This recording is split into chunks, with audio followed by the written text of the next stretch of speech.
Hello everyone! Magandang gabi, umaga, wherever you are in the universe. Papakita ko na naman sa inyo yung matagal ko na tong hindi na-upload. Pumunta kami sa San Francisco, the Golden Gate of America. Isa to sa mga bucket list ko na pupuntahan kasi sa Arizona malayo kami.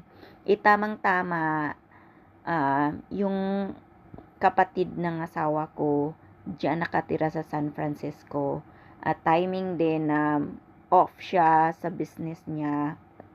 Wala daw siyang masyadong work kasi nagtayo siya ng bagong business. So binisita namin at may time siya na makipagkita sa amin. So pumunta kami sa Pier 39.